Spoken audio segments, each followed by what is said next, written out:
Hello বন্ধুরা, রাখিস recipes 24-এ সবাইকে স্বাগত। আজ আমি হাজির হয়েছি আরও একটি নতুন রেসিপি নিয়ে। আজকে করে দেখাবো লাউ পাতায় কই মাছ ভাপা।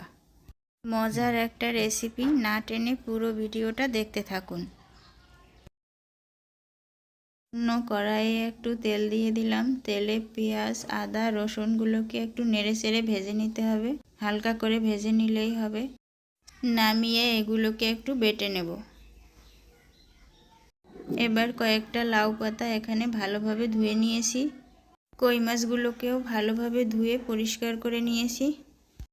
এবার মাছের মধ্যে দিয়ে দিচ্ছি 1 চামচ হলুদ গুঁড়ো, 1 চামচ মরিচ গুঁড়ো। এবার দিয়ে দিচ্ছি স্বাদ মতো লবণ, 1/2 চামচ ধনে গুঁড়ো,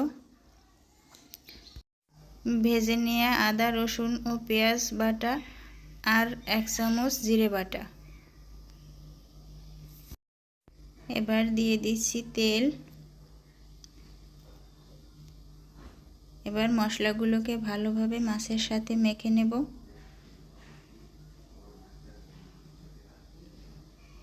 হাত দিয়ে ভালোভাবে নেড়ে চেড়ে মশলাগুলো মাছের গায়ে ভালোভাবে মেখে নিতে হবে।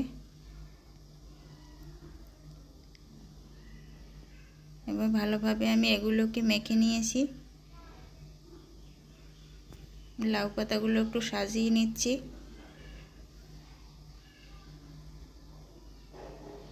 এবারে এর উপরে একটু তেল দিয়ে দিলাম।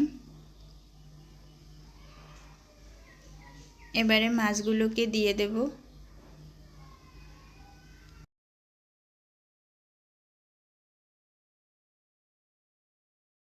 এবার বাটিটা ধুয়ে সামান্য একটু জল দিয়ে দেব। এবার পাতাগুলোকে চারিপাশ দিয়ে মুড়ে নিতে হবে। দেখেন চারিপাশ দিয়ে কিভাবে টেনে টেনে মুড়ে নিচ্ছি। এভাবে চারিপাশ দিয়ে ভালোভাবে মুড়ে নিয়ে এটাকে আটকে দিতে হবে। আপনারা চাইলে এটাকে সুতো দিয়েও বেঁধে দিতে পারেন। নিয়েছি। এবার মাছগুলোকে বাটির ভিতরে বসিয়ে দেব। এটা সব থেকে ভালো হয় যদি আপনারা ভাতের ভিতরে দিয়ে ভাপিয়ে নিতে পারেন। যেহেতু আমার ভাত রান্নাটা আগে করা ছিল, তাই আমি বাটিতেই এভাবে করে নিচ্ছি। ভাতের ভিতরে ভাপাতে গেলে আপনাদের উপর থেকে নিচ থেকে আরও 2টো পাতা দিয়ে ভালো করে সুতো দিয়ে বেঁধে নিতে হবে। কড়াইয়ে একটু জল দিয়ে তার ভিতরে বাটিটাকে বসিয়ে দিয়ে ঢাকা দিয়ে 30 মিনিটের জন্য রেখে দেব। ফিরে এলাম 30 মিনিট পর।